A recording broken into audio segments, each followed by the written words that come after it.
Amigos de Conversaciones, en una conversación más, valga la redundancia, hoy, como siempre lo hemos dicho, nos gusta tener personajes y personalidades de nuestra ciudad porque nos gusta darle el valor al chihuahuense, ¿no? El eslogan de este podcast de Conversaciones es Somos la gente del norte, ¿no? Entonces, pues el invitado del día de hoy, tengo que reconocer que fue gracias al maestro Marrufo, quien lo tuvimos en capítulos anteriores, fue una recomendación y me hizo una reflexión bien importante. A pesar de que nuestro buyer o consumidor del contenido que hacemos aquí en Radiorama, Grupo Multimedia, está enfocado un poquito a gente entre 50, 25 años, creo que es bien valioso enfocarnos a fijarnos en aquellas personas que inspiraron o que fueron los maestros de las personas que entrevistamos.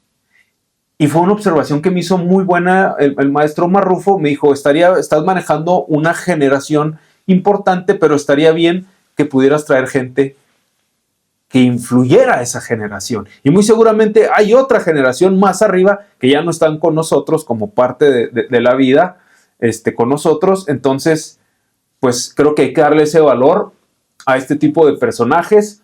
Y hoy pues me complace presentar al maestro Héctor Jaramillo. Maestro, bienvenido. Hola, gracias. Buenas tardes, hola.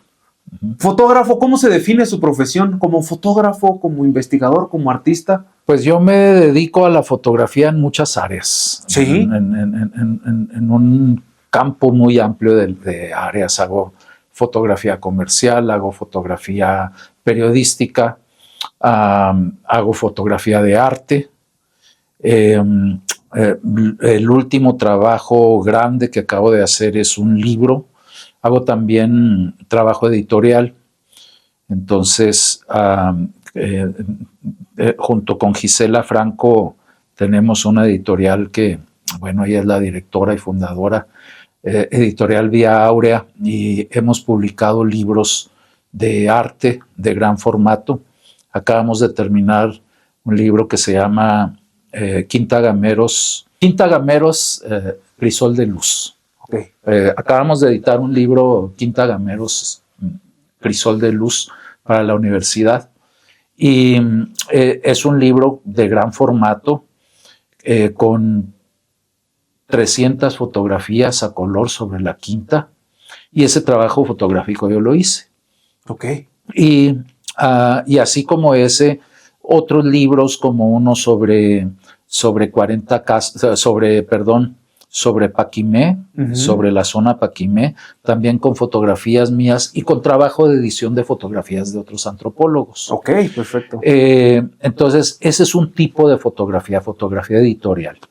Hago fotografía de productos y todo esto. Y lo que más me fascina es la fotografía de arte, sí, que es otro tema dentro del área de la fotografía, ¿verdad? ¿Fotógrafo por convicción o fotógrafo porque la vida lo llevó a ser fotógrafo? Mira, por pasión. Ok. Y porque la vida me llevó de alguna manera. Primero yo me dediqué a la literatura. ¿Le gustaba? Desde muy joven me ha gustado la fotografía, me ha fascinado la fotografía, porque yo viví frente a una televisión desde muy niño. Fui no solo un aficionado, sino un vicioso desde niño, vicioso de la tele. Me fascinaba la comunicación bidimensional. Y entonces desde muy chavito quise tomar fotografías. Uh-huh. Me acuerdo que me gané una cámara en una promoción que se llamaba Ariel Camay y Crest, que juntabas ahí esas paquetes de esas envolturas de eso y te daban una cámara. De Procter & Gamble, de la empresa.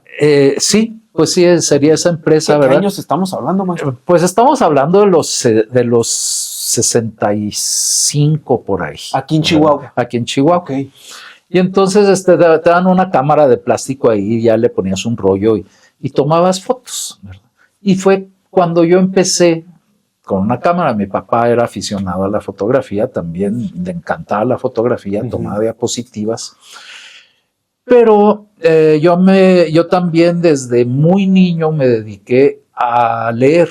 O sea, mientras la mayoría de mis amigos jugaban en la calle, yo era muy encerrado, entonces me dedicaba a leer.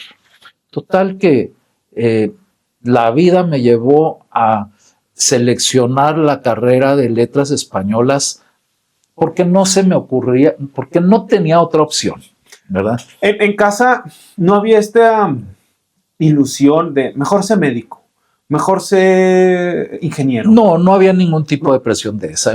Y mi madre fue una persona de un criterio muy amplio, muy abierto, nos sabía disfrutar y nos sabía respetar nuestras tendencias. Entonces, desde muy chico yo estuve muy encerrado en el mundo de las letras.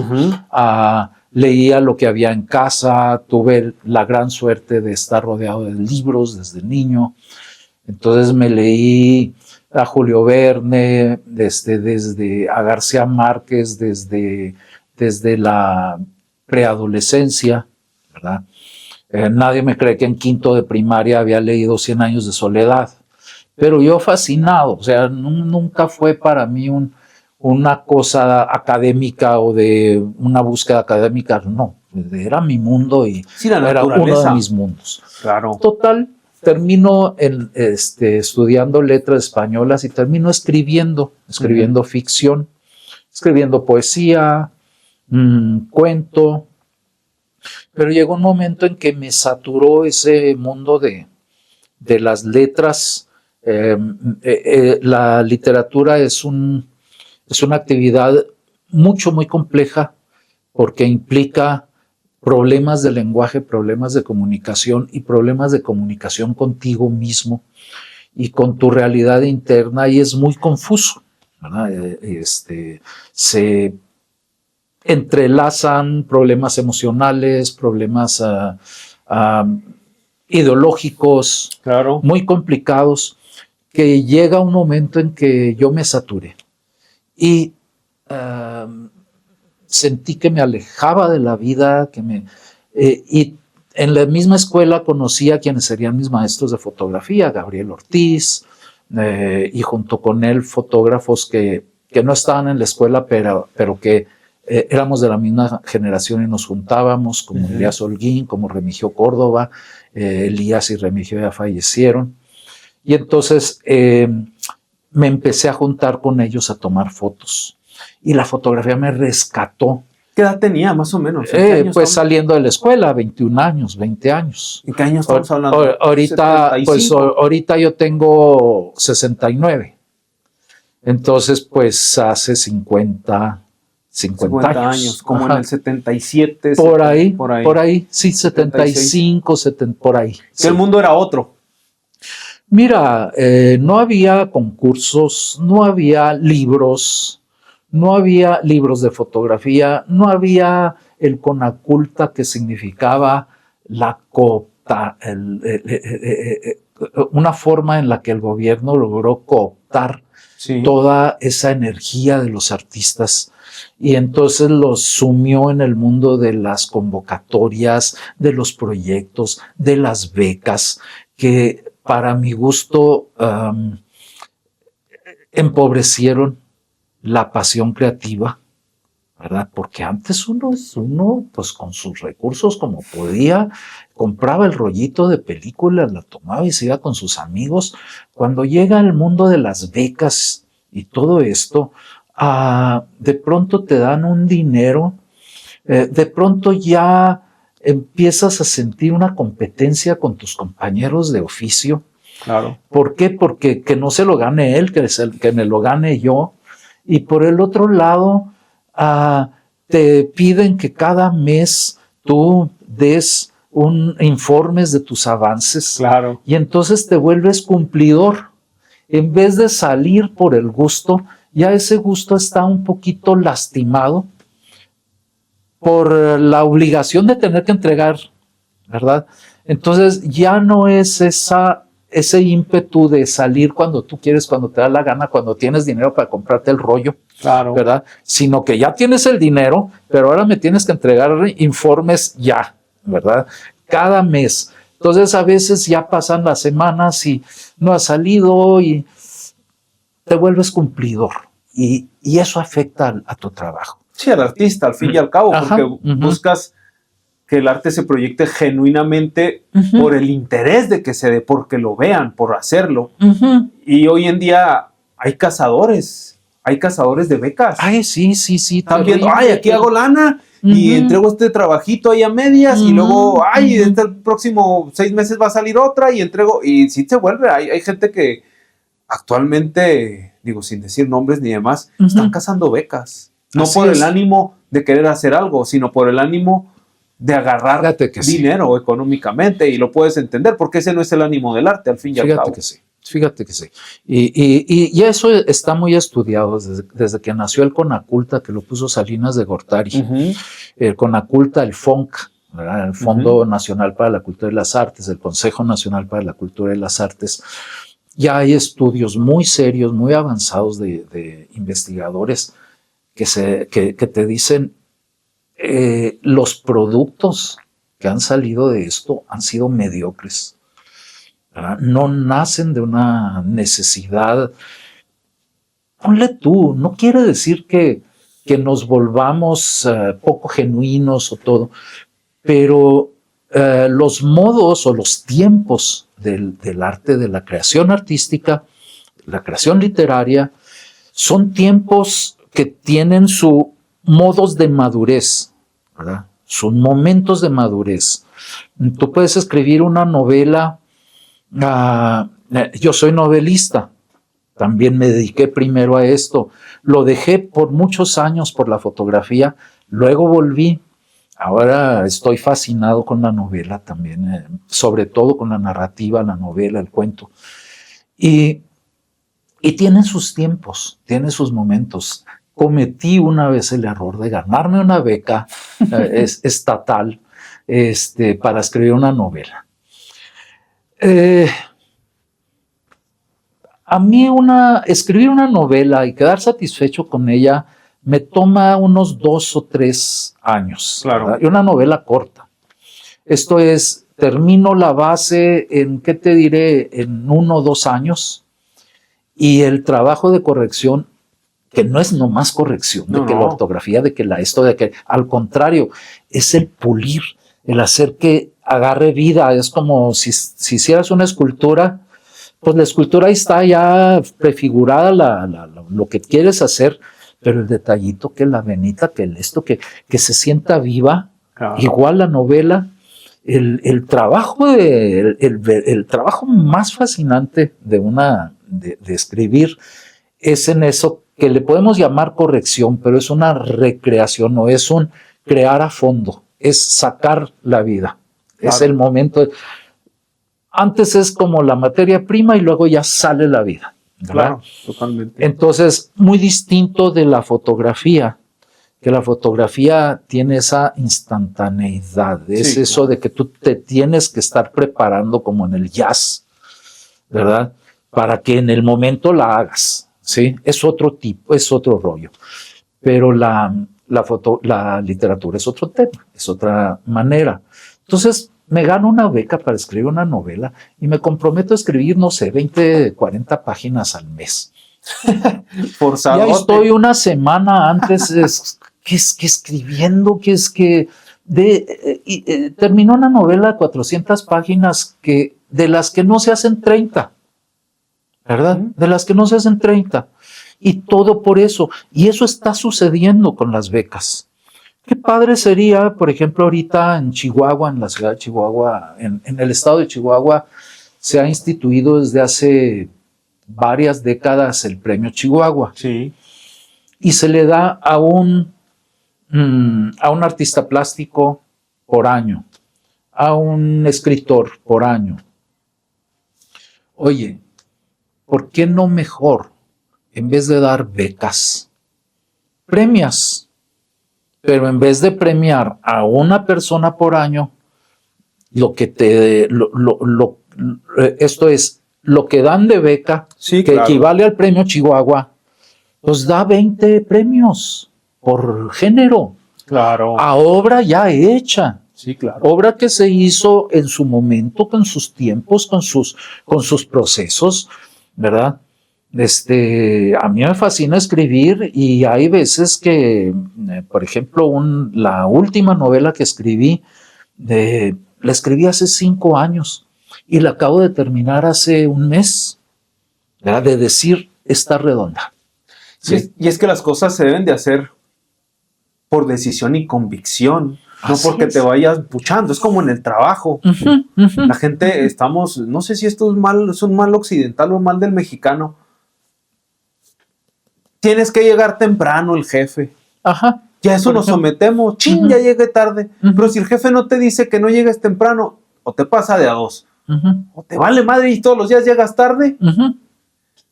O llegas a la hora por convicción. Ajá. Y yo creo que eso es bien interesante en la cuestión de las becas, de lo que dice.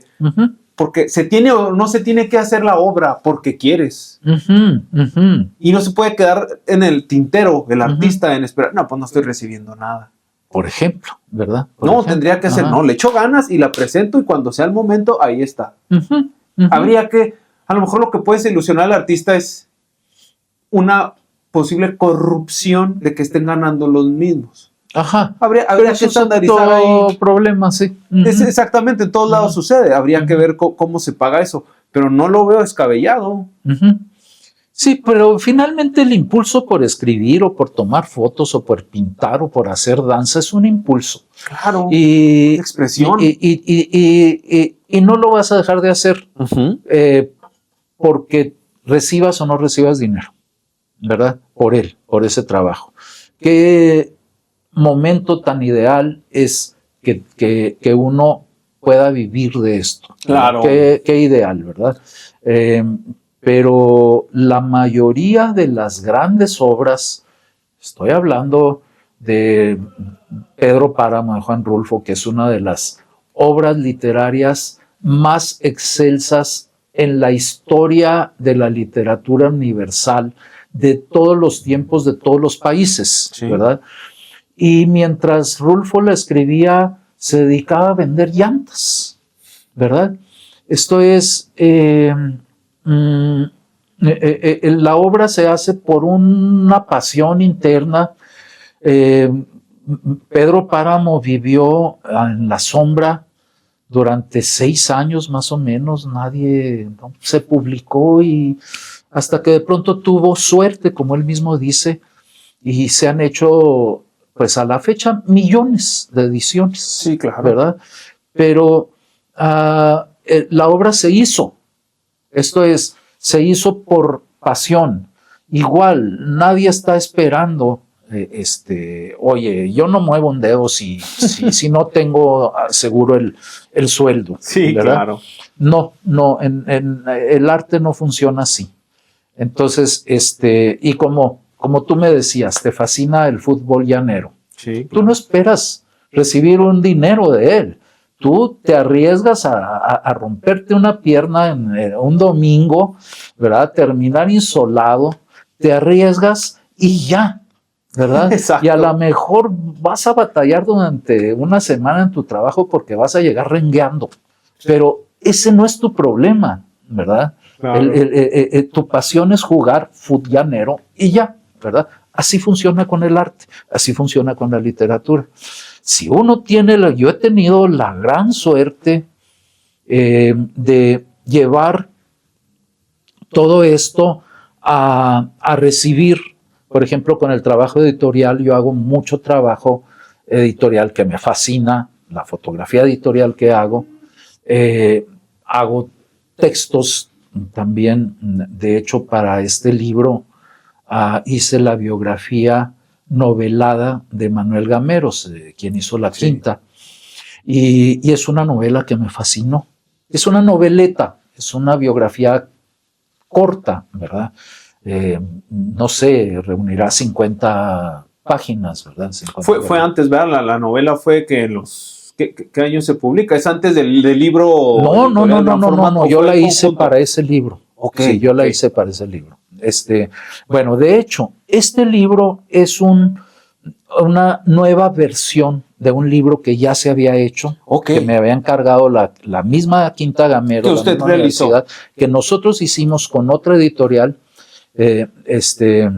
Editorial Pitaya, con el editor Luis Carlos Salcido, que en paz descanse, y que la hicimos, y la universidad quería hacer una reedición. En aquel entonces fue por los 100 años de la universidad, de la Quinta Gameros, y esta vez fue por los 70 años de la universidad, porque la Quinta Gameros ha estado acompañando a la universidad desde antes de ser autónoma. Sí. Entonces nos pidieron una nueva versión con más contenido, agregué muchísimas fotos a color, agregué 100 fotografías en blanco y negro, tanto de archivo histórico como fotografías que tomé para un capítulo nuevo sobre la historia de la universidad al lado de la Quinta Gameros. Pero la novela de Manuel Gameros ya la había hecho. Sí. Ese libro ganó un premio nacional al mejor libro de arte por el trabajo editorial, por el trabajo fotográfico y por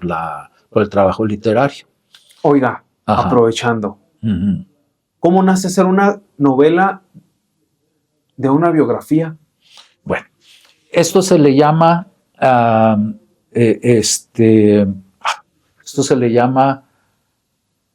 literatura histórica, o ¿cómo se llama? Sí, novela histórica. Novela histórica. Esto se le llama novela histórica, que significa que tú haces novelas basándote en datos reales. Yo fui asesorado, yo no soy historiador, de hecho, a mí me fascinó la historia a raíz de que escribí esa novela. Un historiador me asesoró, y yo hice muy poquito de investigación documental. Fui a las tumbas de Manuel Gameros, que está aquí en el santuario, de su esposa, de sus hijos. Fui a algunos libros que logré encontrar sobre el tema.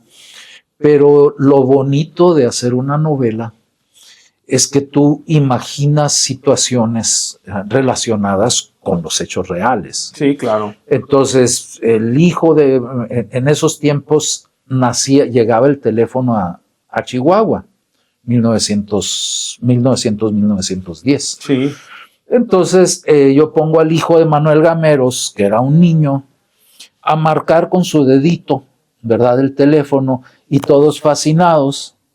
¿Por qué? Porque así como vemos ahora a los niños que le pican a la computadora y que nos fascinamos porque un niño, casi un bebé picándole, claro, en aquel entonces imagino la misma situación. Entonces, ¿para qué? Para mencionar que llega el teléfono a Chihuahua, ¿verdad? Y todos esos inventos. Entonces, todo esto está relacionado con con hacer una novela, hacer de una biografía una novela, meter situaciones que pudieron suceder y que enriquecen, que hacen más legible una biografía, porque una biografía es profundamente aburrida. Sí, ¿verdad? Claro, totalmente. Y son datos, y son cifras, y son situaciones de una sola escena. Y una novela, ay, canijo, te proyecta. Estaba el techo de aquel salón en lo más alto y había un techo alto. Se acabó. Sí. Trae storytelling, lo que le dicen ahora, ¿no? Bueno, te voy a decir ahora que mencionas a Víctor Marrufo. De hecho, llevamos el proyecto con unos funcionarios de Chihuahua, perdón, con unos empresarios de Chihuahua, para crear un guión. Para hacer un guión, claro, de cine, porque nos fascinó el guión, nos fascinó la novela, claro, le gustó mucho a Víctor. Y ahí está en el tintero ese proyecto, ¿verdad? De hecho, empecé a escribir, tengo ya muy avanzado un guión basado en eso. Obviamente, los cineastas les gusta hacer guiones también, sí, claro, pero pues presentar el guión, presentar la novela y a ver a quién le puede fascinar. Oiga, que hacer luego, lo platicamos en un episodio anterior, yo tengo una teoría. Que de un suceso nace una nota periodística o un relato, Ujú, en este caso una biografía, de una biografía pueden hacer una novela ujú, que se convierte en literatura, en un libro, ujú, y a veces de un libro nace un guión, ujú, y del guión pueden hacer una película, ujú. y de una película se puede situar en la realidad sin saber si pasó o no pasó. Pero Ujú. creo que hay historias que sí valen la pena contarse, como esta de Manuel Gameros, que usted dice, este tipo Ujú. acaudalado, que Ujú. no viene Ujú. acaudalado por familia, sino que el trabajo lo lleva. Es fascinante Sí, la es una vida de historia Gameros. grandiosa, ¿no? Fascinante la vida de Gameros. Él se va él estudia ingeniería en minas en el colegio militar. Le toca la batalla del 5 de mayo con Zaragoza. Le toca Zaragoza, ¿verdad? Sí. Le toca regresar a Chihuahua y pues siendo de una familia de Aldama, con recursos, termina siendo el minero como individuo más rico del país, como individuo. Y él nunca tuvo una empresa, él trabajaba para empresas, Sí, claro. entonces empresas gringas.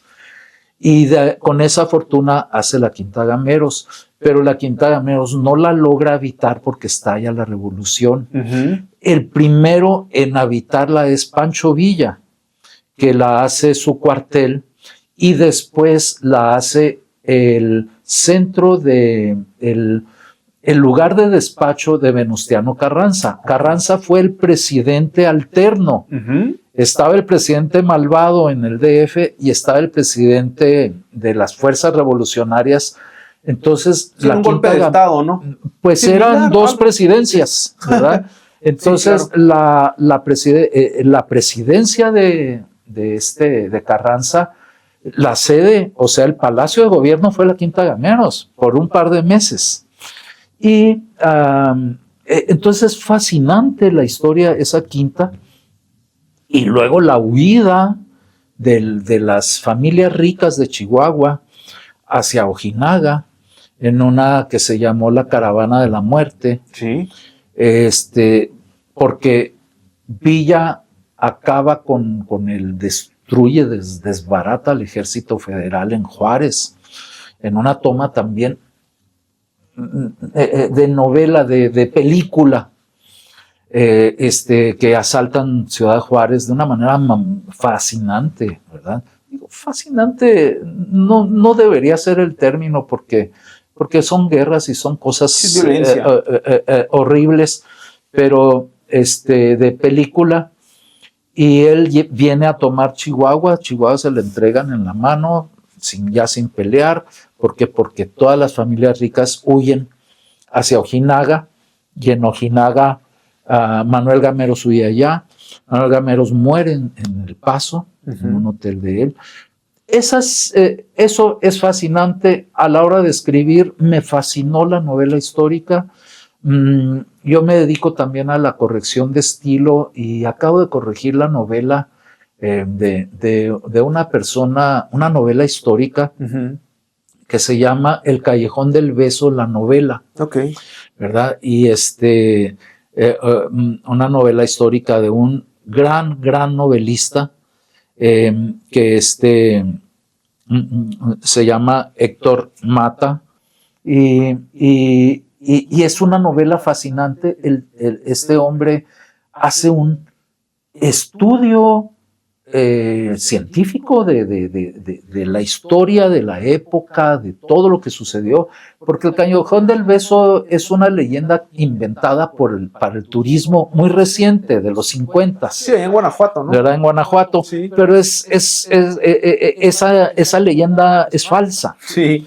Pero él la sitúa en la época con personajes reales de entonces. Hace una investigación impresionante, impecable, de creo que un año o más se dedicó investigando, y logra hacer esta novela, y tengo la suerte de revisarle, hacerle una corrección de estilo y todas estas cosas. ¿Y qué hay detrás de la realidad? ¿Un error arquitectónico pone dos casas pegadas o por qué sucede lo del callejón? Ya deje usted lo del beso. Ajá. ¿Qué sucede? Mira, le acabo de enviar a Héctor, mi tocayo, le acabo de enviar una foto Ajá. de el Callejón del Beso antes de ser el Callejón del Beso. Ok. Era una casa de un solo piso. Ah, ok. La casa de arriba la pusieron después, así como en los 50s, ¿verdad? Ya Se construía, sin pensar se en construía 20, y 30 quedaron pegados, como Guanajuato es un pueblo muy parecido a Parral, Ujú. ¿verdad? Con callejuelas y con callecitas chiquitas y con muchas lomas. Entonces les tocó estar dos, y ahí es donde se les ocurrió, ¿verdad? Sí, claro, de Ahí aquí se les arma ocurrió, algo. te digo, en los 50s, creo, hacer la novela esta, hacer precisamente la leyenda Ajá. del Beso. Callejón del Beso para atraer turistas. Sí, claro. Y tan así ha sido que ya ha sido hasta molestia para los vecinos, de que se toman foto, de que esto y que el otro. Y él aprovecha, pero le acabo de mandar la fotografía en la que todavía no existían. Sí. O sea, eso es muy reciente, Sí, claro. los balcones esos juntos. Ajá. Entonces, sí es una curiosidad arquitectónica por cómo es la ciudad, Sí. pero después se les ocurre la leyenda. Entonces, es una leyenda muy reciente. Pero la novela está situada de una manera fantástica. La literatura es fascinante y la literatura histórica, este escritor le fascina la literatura histórica, dice que la literatura de ficción no le llena, ¿verdad? Y la novela histórica tiene esa fascinación, que te basas en hechos reales y supones todo lo humano que hay detrás de eso. Claro. Siempre por ahí lo decía Luis Zaffa en algún comentario, yo lo leí ahí por ahí en Twitter o en Instagram. Luis Zaffa es un ilustrador chihuahuense contemporáneo a mí, tendrá 44, 45 años y en su momento fue de los pioneros del diseño, llevando esta nueva ola de diseño alternativo a las apropiaciones comerciales, ¿no? Hace 15, 20 años. Uh-huh. Y él, como diseñador, como ilustrador, Uh-huh. para él lo inspiraba más leer Uh-huh. para realizar obras Uh-huh. que ver otros diseños o el mismo dibujar. Y creo que le funcionó, porque en su momento trabajó, me parece que eran Los Imaginantes, en esta época del 2010, del Uh-huh. bicentenario del país, Uh-huh. y su ilustración llegó a ser animada por Televisa y por parte del gobierno federal y me hace mucho ruido el hecho de que usted hable de la literatura, porque yo creo que de ahí parte todo el arte, y no porque los libros te den las letras te promuevan, más bien las letras te promueven a imaginar cosas, a como tú, a lo mejor el enunciado o la sentencia es de una forma y 5 personas diferentes, será el mismo mensaje, pero lo pueden interpretar bajo su imaginación distinta. Uh-huh. Y a lo que voy es, empezó escribiendo, pero eso lo llevó a la fotografía, a imaginar momentos en los cuales plasmar a lo mejor ciertas ideas escritas. Total y absolutamente, totalmente. Esto es, la literatura es la clave o la llave, la literatura, la filosofía, que la filosofía es una forma de literatura. Sí. La historia, que es otra forma de literatura. La literatura oral, esto es las pláticas, el mundo de la oralidad, de las pláticas, de las charlas. Todo esto nos va dando ideas de lo que somos.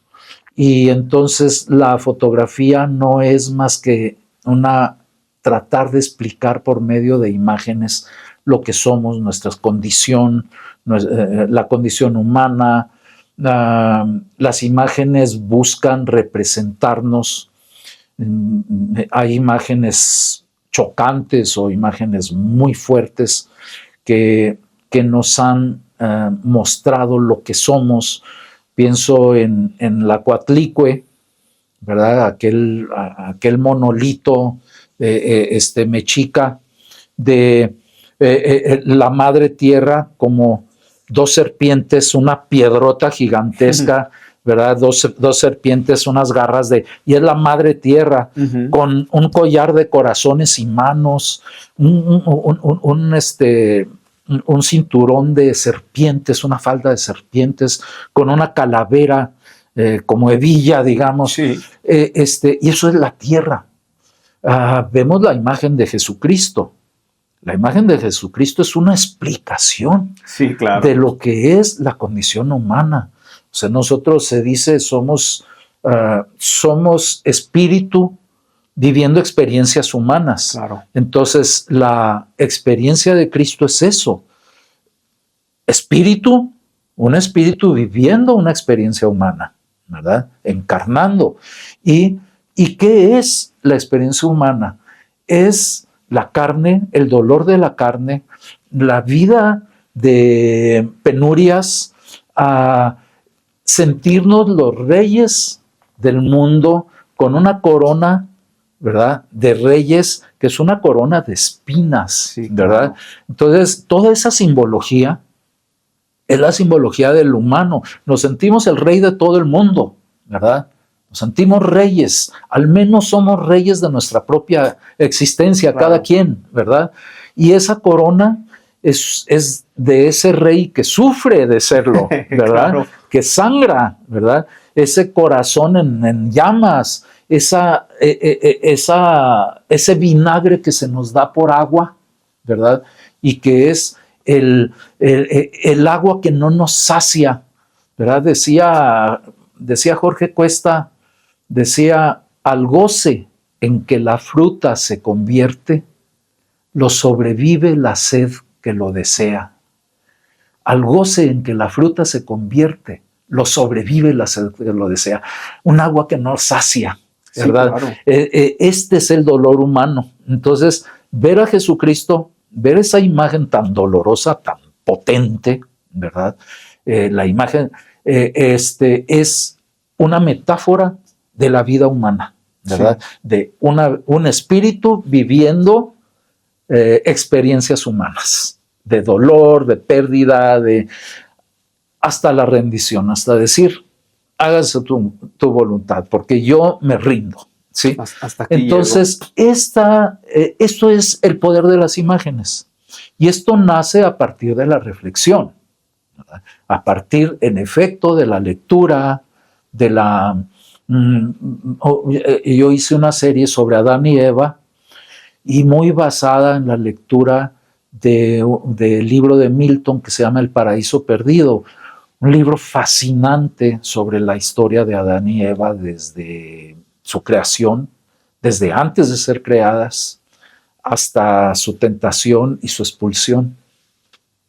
Entonces hizo una serie de imágenes y entonces son imágenes desgarradoras, ¿verdad? De este Adán llorando, ¿verdad? El llanto de Adán se llama en un páramo, en un lugar seco que fuimos y lo tomamos ahí en San Diego de Alcalá con el piso quebrado, ¿verdad? Y es Adán desnudo, horrorizado. Entonces las imágenes nacen en efecto de la lectura, siempre, de la reflexión, de qué somos, ¿verdad? Y de toda esa imaginería que viene por tradición oral.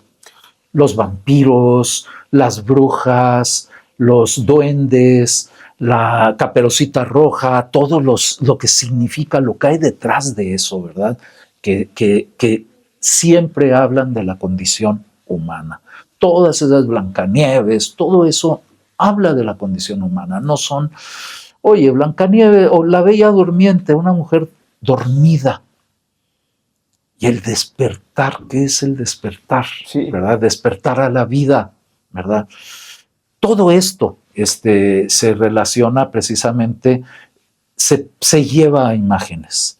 Y yo lo que hago, o lo que me gusta hacer con la fotografía de arte, es precisamente hacer imágenes que nos hagan,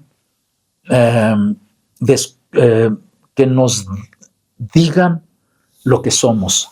Esto es como forma de autoconocimiento. de descubrimiento de lo que somos. Eso es lo que me fascina de hacer, como de mi trabajo de foto de arte. Sí. Viendo las obras y viendo algunas de sus trabajos, no cualquiera se le da la foto de arte, como no cualquiera se le da el retrato de personas o como no cualquiera se le da el paisajismo. Uh-huh. Y en la fotografía del arte, lo acaba de usted mencionar, Uh-huh. te quiero hacer sentir algo o expresar algo, porque es una imagen, al fin y al cabo, ¿no? El manejo de la luz yo veo que es primordial en su obra. ¿Cómo trabajar sobre eso? Porque no cualquiera tampoco se le da el manejo de la luz. Ajá. Ok. Yo me pongo algunas condiciones con el uso de la luz. Okay. Generalmente los fotógrafos de estudio son los maestros en el uso de la luz y te ponen una lucecita por aquí para que el pelo brille y otra lucecita por acá y luces muy dirigidas y todo ese cuento, ¿verdad? Yo solo uso una lámpara o cuando hay luz del sol, pues el sol, luz natural, ¿verdad? Luz natural, o una lámpara que equivale a la luz del sol, ¿verdad? ¿Por qué? Porque se me hace artificial usar más. Okay. A mí me gusta considerar que las personas están siendo iluminadas por una sola lámpara, como es el sol, ¿verdad? Entonces, soy muy minimalista en ese sentido.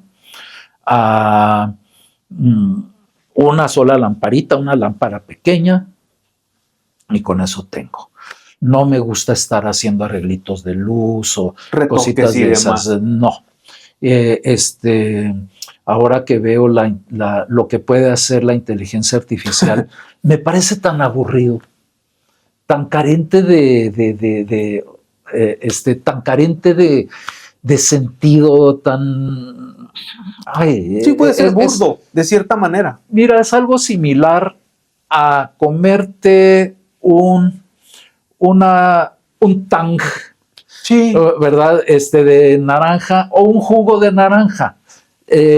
La primera vez que uno se toma un tang, espero que los anuncios se puedan... no pasa nada. La primera vez que se tome uno un tang, ¿verdad? Dice, sí sabe a naranja, ¿verdad? Igual la fotografía digital, todo esto, pues bueno, tienen una forma y hay quien hace maravillas con la fotografía digital. Pero a mí me fascina la cámara de rollo, no la cambiaría por la cámara digital para este tipo de trabajos. Este tipo de trabajos, trabajo con una cámara, con un rollo grandote. Sí. Grandote. Y entonces, una sola lámpara, muy minimalista. Me gusta más la idea que el trabajo de los modelos, ¿verdad? Esto es un trabajo también de arte, de actuación, en el que puedan expresar esto que está pasando.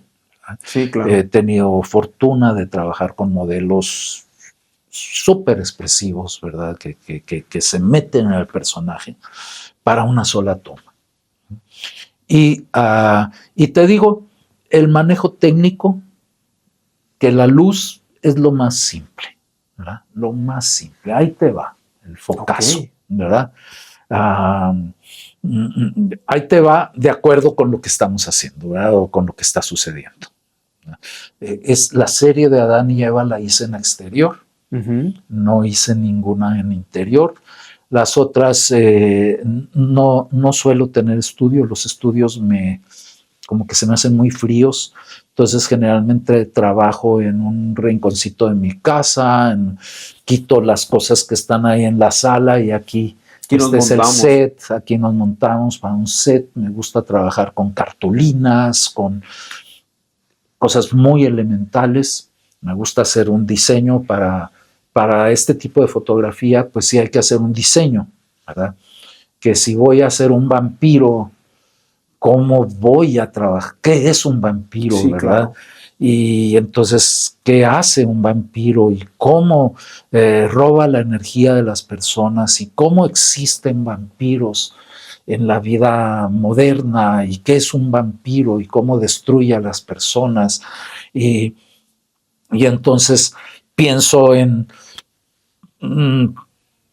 políticos vampiros, pienso en enamorados vampiro, en gente que enamora a las personas para chuparle su energía, lo que se le llama ahorita el narcisista, Sí, claro. ¿verdad? Y entonces a partir de todo ese conocimiento que tiene que ver, como dices, con la literatura, con la filosofía, con la psicología, con el vampiro real creado por la literatura, y entonces digo, no, el vampiro no busca, porque siempre se le ha dado una imagen de sexual, ¿verdad? Pero no, el vampiro busca energía de otro tipo, busca separar a la persona de la divinidad, entonces lo pongo como un piojo, entonces lo pongo en vez de trepado como un piojo en el pobre cuerpo de una persona, ¿verdad? De una víctima. Y así voy diseñando, ¿verdad? La toma, y luego ya busco toda pues la utilería, y ya con ella ya te hago la fotografía. Oiga, me llama mucho la atención eso que habla, pero también luego su obra no suele ser tan, sí es descriptiva, pero no como al bruto, no sé si me explique. Se va sobre el detalle, sobre las formas. ¿De dónde nace esto de aquí es un close-up? Aquí te permito, y eso es la sensación que a mí me dio su obra. Quiero ver más de lo que estoy viendo. ¿Cómo logra tomar esa idea y cómo utiliza la estética? Porque tiene mucha estética el trabajo, pero veo que no es como muy, muy obvio, sino te permite pensar y no cualquiera lo puede hacer. Pues mira, le llaman fotografía narrativa. Esto es que cuando tú ves una imagen fija, tú imaginas que algo sucedió antes y que algo sucederá después, ¿verdad? Ese es pero bueno, pues eso sale por este tipo de imágenes, precisamente, que se llaman alegorías. Volviendo a la imagen, y bueno, poniéndome a distancia de ese tipo la imagen de Jesucristo es una alegoría de la humanidad. Entonces tú ves la imagen de Cristo crucificado y tú sabes que hubo un antes. Sí, claro. Sí. Y tú imaginas que habrá un después de esto, ¿verdad? Entonces, eso es, yo creo, esa sensación que te da, ¿verdad? Que dices, yo quisiera saber más, pero si no lo sabes, lo imaginas. Sí, claro. ¿Verdad? Lo que pasó antes y lo que sucederá después. Pero por lo pronto lo que está sucediendo, que es lo que me interesa. Describir lo que nos sucede. Todo esto que yo hago es una manera de autoconocernos, de buscar, de poder decir, esto me sucede a mí, o me ha sucedido, o me puede suceder, ¿verdad? No, y no son imágenes familiares. Y que a veces no buscamos en la vida, no vemos los detalles. Y más ahora con esta pues, formas de vida muy convulsas que llevamos, las nuevas generaciones y demás. Pero hay personas que sí se fijan, había, no sé, y vamos a poner la situación, a lo mejor la gente se va a situar en esta imagen de la plática suya y mía, pero no se están fijando que hay 2 botellas, que está la claqueta, que están las cajas de los micrófonos, y yo siento que usted tiene esa narrativa de ponerte en un lugar específico. Pues sí. Mira, los sueños son alegorías. Sí. Y hay una teoría que dice que nosotros no soñamos así toda una historia como la contamos, ¿verdad? Nosotros no son y es una teoría muy fuerte, que dice, nosotros no soñamos toda la historia que estamos soñando, sino nosotros al abrir los ojos simplemente traemos una foto, o sea, una sola imagen. Y que cuando estamos acordándonos de esta historia, en realidad la estamos inventando. Sí, ¿verdad? Tiene lógica. Entonces, esto se relaciona con esto que dices, ¿verdad? Con esta foto, Con esta sola foto tú puedes imaginar lo que pasó antes e inventar lo que pasará después, ¿verdad? Entonces, Va por ese lado. va por ese lado, ¿verdad? Y realmente todo el arte funciona así, ¿verdad? Un poema o una novela, aunque se acabe, tú sabes que hubo un antes en todos sus personajes. Claro. Y que habrá un después en todos sus personajes. Y ese antes y ese después, ¿quién se lo pone? El lector. ¿Verdad? Cuenta la historia que quieras tú contar. Ya tú lees un poema de 20 líneas y tú vas a poner tu pasado en ese poema y tus posibles futuros en un poemita de 20 líneas, en un soneto, ¿verdad? De Sor Juana. Vas a poner tú. Por eso el arte es mitad la obra y mitad quien la mira. Quien la mira la completa. O decía Cortázar, un puente es una persona cruzando un puente, ¿verdad? El arte no es si no es, si no es visto, si no es leído, si no es observado. Entonces la persona que lo ve es también artista en el momento en que está creando, está completando esa obra. Y la obra es un pretexto para detonar esa capacidad artística que todos tenemos. El arte es una parte intrínseca de nuestra psique, de nuestra capacidad como seres humanos. Así la persona menos culta en ese sentido académico, sabemos que esta persona, el arte la guía. De hecho, nosotros estamos en este planeta para vivir experiencias artísticas. El amor, la ternura, la dicha, el dolor, ¿verdad? Para eso estamos. Son experiencias artísticas, experiencias estéticas, Sí. ¿sí? En el sentido amplio, Sí. no en el sentido de vestido, de las formas bonitas, Ajá. sino en un sentido de la pasión. Esto es, que se habla de la pasión de Cristo, ¿verdad? La pasión estética, el amor, el cariño, el dolor, la dicha, las ilusiones, todo esto es lo que nos hace humanos, ¿verdad? Y todo eso forma parte de nuestra capacidad de artistas que todos somos. Y los que nos dedicamos a este oficio no hacemos más que detonar. Esto es nuestro trabajo, detonar ese artista que hay en las personas, ¿verdad? Detonarles ese potencial artístico, ¿verdad? Es nuestro oficio. Simplemente es un oficio más dedicado a que las otras personas se les detone eso.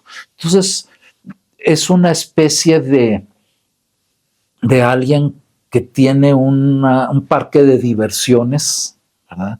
Y te detona la emoción de la montaña rusa y que sientas el vértigo de la caída, pero el vértigo lo sientes tú, sí, claro. ¿verdad? No primero lo siente el que diseñó la montaña rusa. Con ese fin. ¿Verdad?